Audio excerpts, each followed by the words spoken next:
हमारे बूढ़े बुजुर्ग कहा करते थे कि देसी खाना और देसी रहना हमारे स्वास्थ्य के लिए सबसे बढ़िया रहता है। इसी को चरितार्थ करते हुए हमारा आज का सेशन है। नमस्कार दोस्तों, मैं विल्सन गिल आपका अपने YouTube शो जीएनए में स्वागत करता हूँ।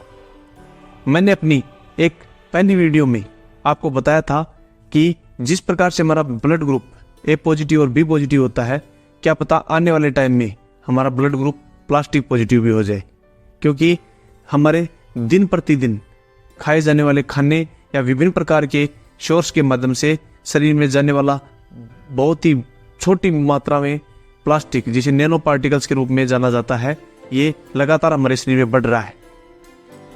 आइए आज मैं आपको बताने वाला हूं कि कैसे एक नई चीज प्लास्टिक के रूप में हमारे शरीर में रोज दाखिल हो रही है।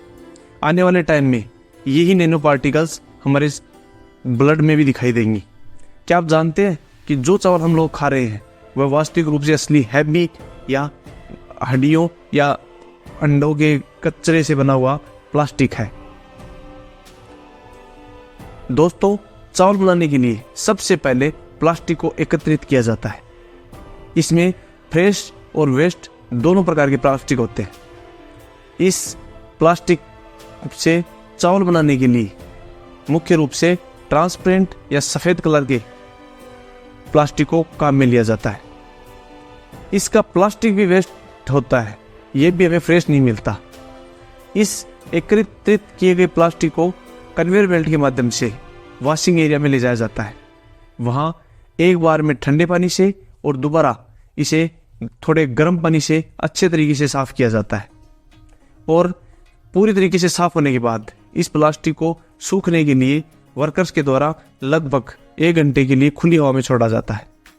पूरी तरीके से सूखने के बाद वर्कर इसे ट्रॉली में भरकर कटिंग मशीन में डाल देते हैं। यह मशीन इन थैलियों को सफेद और पतले तारों के रूप में या धागों के रूप में इस प्लास्टिक की कटिंग करती है। यही प्लास्टिक कटते वक्त थोड़ा गर्म हो जाता है, इस वजह से इसे ठंडे पानी से गुजारा जाता है, जिससे ये ठंडा भी हो जाए और उसके साथ ही इसमें ओरिजिनल चावल की तरह थोड़ा एक हार्डनेस भी आ जाए। इस चावल को काटते वक्त बहुत ही शानदार रूप से इसकी फिनिशिंग की जाती है। इसकी फिनिशिंग का मुख्य कारण ये है कि ये सामान्य चावल से किसी भी प्रकार से भिन्न ना लगे। पूरे तरीके से कटिंग होने के बाद और फिनिशिंग होने के बाद इसे विभिन्न प्रकार के साइज के अनुसार इसे काटा जाता है और अलग अलग साइज में कटने के पश्चात इन्हें विभिन्न प्रकार की साइज वाले चावल के बोरों या कट्टों में मिलाकर बाजार में बेचा जाता है। इस प्रकार से हमारी और आपकी सेहत के साथ लगातार खिलवाड़ किया जाता है। आइए अब जानते हैं कि हम असली और नकली चावल में फ़र्क कैसे कर सकते हैं। इसका सबसे आसान तरीका यही है कि सबसे पहले चावल को पानी में डालकर देखें। अगर उसमें प्लास्टिक की मात्रा होगी तो वो स्वतः ही पानी के ऊपर तैरने लगेगी और अनाज के रूप में उपस्थित चावल नीचे जम जाएगा। इसका दूसरा तरीका ये है कि उस चावल को हम अपने दांत से फोड़ कर देखें। अगर वो सामान्य तरीके से फूट रहा है, इसका मतलब चावल ओरिजिनल है, और अगर नहीं फूट रहा है तो वो आर्टिफिशियल हो सकता है। और इसका तीसरा सबसे बढ़िया तरीका है इसे जलाकर देखना। अगर जला हुआ चावल प्लास्टिक की तरह बिहेव करता है या प्लास्टिक की तरह स्मेल देता है तो वह आर्टिफिशियल चावल है या नकली रूप से बनाया हुआ चावल है। और हमारा अगर अनाज वाला चावल होगा तो वह नष्ट हो जाएगा।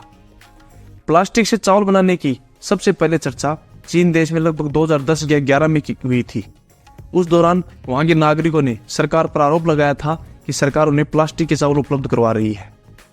उसके बाद सोशल मीडिया की यह आग बढ़कर साउथ अफ्रीका भी पहुंची, जहां पर नाइजीरिया देश के निवासियों ने अपनी सरकार से इसके लिए जांच की मांग की। जब सरकार ने और फूड एजेंसियों ने इसके ऊपर जांच की तो उनकी ये जांच सही पाई गई। लेकिन पता नहीं उस दौरान क्या मैटर हुआ, सरकार का दबाव था या बाहरी एजेंसियों का दबाव, कि वहाँ के खाद्य मंत्री ने ऐसे मामले से साफ साफ मना कर दिया। भारत में भी इसकी चर्चा लगभग 2016 के बाद में हुई। उस समय तमिलनाडु और कर्नाटक के कुछ क्षेत्रों में इसकी शिकायत हुई, लेकिन पर्याप्त जांच नहीं हो पाने के कारण ये सारा मामला ठंडे बस्ते में चला गया। दोस्तों, अगर आप ऐसे ही 3 कटोरी चावल खाते हो तो इसका मतलब हम एक प्लास्टिक थैली खाने के बराबर प्लास्टिक खा रहे हैं। सावधान रहें,